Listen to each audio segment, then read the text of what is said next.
The flickering neon sign announced Riverview Hotel in fading letters as I pulled into the desolate parking lot. It was a last-minute decision to seek refuge here, stranded in the middle of nowhere with darkness quickly descending. Unease gnawed at me as I stepped into the dimly lit lobby, greeted by an eerie silence that seemed to hang heavy in the air. The receptionist, an elderly woman with piercing eyes, smiled a toothless grin as she handed me the tarnished key to my room. With trepidation, I made my way down the creaking corridor, the flickering lights casting elongated shadows on the peeling wallpaper. The air smelled musty, tinged with a hint of decay, amplifying my discomfort. Unlocking the door, I pushed it open, revealing a room frozen in time. The faded floral wallpaper was marred with stains, and the bed creaked ominously as I tentatively sat down. The silence was deafening, broken only by the distant hum of an old ceiling fan. As I tried to shake off the unease, a chill swept over me, causing goosebumps to erupt on my skin. As night fell, I laid in bed, the flickering shadows dancing on the walls. Sleep eluded me, and every creak and groan of the ancient building seemed to amplify my growing sense of dread. That's when I heard it, a faint whisper, barely audible. I strained my ears, trying to decipher the words. "Get out before it's too late." My heart raced as fear gripped me, but I dismissed it as my imagination running wild. Determined to find solace, I reached for the bedside lamp, only to find it malfunctioning, casting the room into an even deeper abyss of darkness. Panic washed over me as I fumbled for the door, desperate to escape the oppressive atmosphere.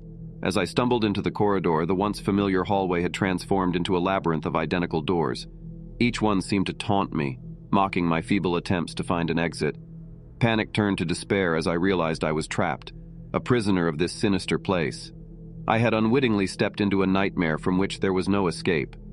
Frantically, I banged on doors, pleading for help, but my cries echoed into emptiness. The walls seemed to close in on me, the air thickening with a malevolent presence. That's when I saw it. A figure, draped in tattered garments, emerging from the shadows at the end of the hallway. Its pale face bore an expression of torment, its eyes empty voids that sent shivers down my spine. Unable to contain my terror any longer, I turned and ran, each step echoing through the desolate corridors. But no matter how fast I sprinted, the hallway stretched infinitely before me, the walls closing in with every passing moment. Desperation consumed me as I realized I was trapped in a never-ending nightmare, destined to wander these haunting halls for eternity. Exhausted and defeated, I collapsed to my knees, tears mingling with my despair. The figure drew closer, its chilling presence suffocating me. It reached out a spectral hand, its touch icy and paralyzing. I could hear its voice now, a haunting whisper in my ear. "Welcome to your eternal stay." And so I remained trapped within the confines of the Riverview Hotel, a mere echo of the person I once was. A cautionary tale for those who dare venture into the unknown, where even the most innocuous places can hide unimaginable horrors. Should you ever stumble upon the Riverview Hotel, heed my warning and turn away, for within its walls lies a darkness that devours souls. Fatigue was weighing heavily on my shoulders as I pulled into the parking lot of the secluded inn. Its faded sign swung eerily in the night breeze, a flickering neon beacon promising respite from the endless highway. With trepidation, I stepped into the dimly lit lobby, greeted by the stale scent of old carpet and a receptionist whose smile never quite reached her eyes. I was assigned room 223, and as I made my way down the narrow hallway, a sense of unease settled over me. The air grew heavy, the silence suffocating, as if the walls themselves held their breath. Unlocking the door, I stepped into a room frozen in time, with outdated furnishings and a musty scent that clung to my clothes. Something about it felt wrong, but exhaustion overpowered my instincts. As I settled into bed, the creaking floorboards became an unwelcome lullaby, stirring my imagination with every subtle sound. The darkness of the room seemed to grow thicker, suffusing the space with an intangible presence. And that's when I heard it. A whisper, barely audible, as if carried on a phantom breeze. "You're not alone." My pulse quickened, and I scanned the room, searching for the source of the voice. But the darkness held its secrets, and I could see nothing out of the ordinary. My mind raced with possibilities. Was it a prank? Or was there something far more sinister at play? Night after night, the whispers persisted, growing louder and more insistent. They spoke of secrets buried within the inn's walls, of restless spirits seeking vengeance. Each night brought strange occurrences. Objects moved inexplicably, Shadows danced in the corners of my vision, and an unrelenting feeling of being watched gripped my every waking moment. During breakfast in the inn's deserted dining area, I noticed a man sitting alone at a nearby table. His hollow eyes darted nervously, and a cold shiver ran down my spine as our gazes met. Sensing my unease, he approached, his voice a low, hushed whisper. "Don't listen to them. They'll consume you." Before I could respond, he vanished into thin air, leaving me with a trail of unanswered questions. Who was he? Was he a guest or a lost soul trapped within the inn's labyrinthine halls? My curiosity mingled with fear, compelling me to dig deeper into the inn's dark history.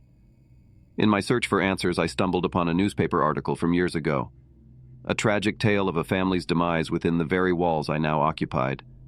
The whispers grew louder, their words more coherent, guiding me towards the room where the tragedy unfolded. Room 223. With trepidation, I pushed open the door, the weight of sorrow settling upon me like a heavy shroud. As I stepped inside, the air grew icy, and an overwhelming sense of despair washed over me. The room seemed frozen in time, the remnants of a family's shattered existence etched into its very essence. And then I saw them, the apparitions of a mother, a father, and a young child, their figures translucent and filled with anguish. They reached out, their voices blending into a mournful chorus. "Help us! Set us free!" Their plea tore at my heart, and I vowed to uncover the truth, to bring justice to their tormented souls.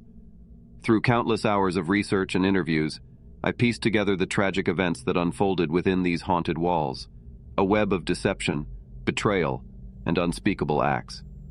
Armed with the truth, I confronted the inn's owner, demanding answers, his face twisted with a mixture of guilt and fear as he confessed to hiding the family's dark secret, desperate to protect his reputation and the inn's profitability.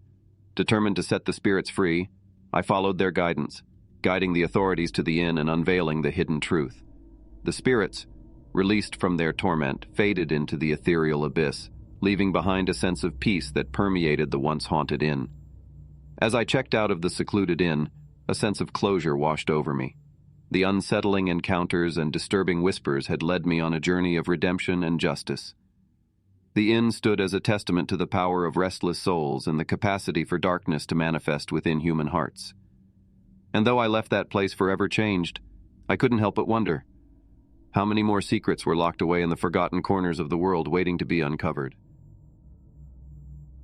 As I checked into the quaint and unassuming Pinehurst Hotel, little did I know that my stay would unravel into a nightmare beyond imagination. The lobby exuded an air of faded elegance, with a worn carpet and an old grandfather clock ticking ominously in the corner. The receptionist, a middle-aged woman with a forced smile, handed me the key to room 212, her eyes betraying a hidden sorrow. Entering my room, a chill ran down my spine as I noticed an old photograph resting on the nightstand. It depicted a family, their smiles frozen in time. Something about their faces sent a shiver through my soul, but I brushed it off as a mere trick of the mind. As night fell, I settled into bed hoping for a restful sleep. But as the hours wore on, I was plagued by strange noises, a muffled sobbing, whispers carried on the wind, and the scraping of furniture. Fear gripped my heart, and I ventured into the dimly lit hallway to investigate. Outside my room, I noticed a door slightly ajar. My curiosity getting the better of me, I peered inside, only to witness a scene of unspeakable horror.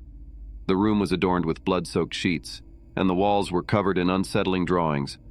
My heart pounded in my chest as I stumbled back, desperate to escape the nightmare unfolding before my eyes. Returning to my room, I found the atmosphere thick with dread. Shadows seemed to shift and contort, taking on menacing forms in the corners of my vision. The air grew heavy, as if an invisible presence loomed just out of sight. I became acutely aware that I was not alone in the Pinehurst Hotel. In the dead of night, I awoke to the sound of distant footsteps echoing through the corridors. The hairs on the back of my neck stood on end as I strained to listen. The footsteps drew nearer, their rhythm deliberate and haunting. With a growing sense of trepidation, I watched the doorknob slowly turn, revealing a figure standing on the threshold. She was a young woman, her eyes filled with anguish and despair. Her spectral form emanated a haunting glow, and her voice trembled as she spoke. "Help me. They won't let me rest." Her plea reverberated through the room, sending a chill down my spine. Compelled to uncover the truth, I delved into the history of the Pinehurst Hotel. Dark secrets revealed themselves, exposing a series of unsolved murders that had plagued the establishment years ago. The spirits of the victims, trapped within its walls, sought justice and release. In my search for answers, I stumbled upon an elderly guest, a former employee of the hotel. She revealed a disturbing tale of corruption and cover-up, unveiling a web of deceit that spanned decades. The Pinehurst Hotel had become a sanctuary for darkness, its secrets buried beneath layers of lies. As I confronted the hotel's management, a malevolent energy seemed to surge through the building. Doors slammed shut, objects flew across the room, and chilling whispers filled the air. The spirits, fueled by rage and desperation, demanded justice, their presence growing stronger with each passing moment. Together we unraveled the truth, bringing the crimes to light and exposing the malevolence that had plagued the Pinehurst Hotel for far too long. The spirits, finally at peace, faded into the ethereal realm, leaving behind a sense of closure and an overwhelming silence. Leaving the Pinehurst Hotel, I couldn't help but glance back one last time. Its unassuming exterior belied the horrors that lurked within. The real encounters with the tormented souls that resided there served as a stark reminder that darkness can manifest even in the most unsuspecting places. The Pinehurst Hotel would forever haunt my memories, a chilling testament to the human capacity for evil and the lingering spirits that seek justice in the afterlife.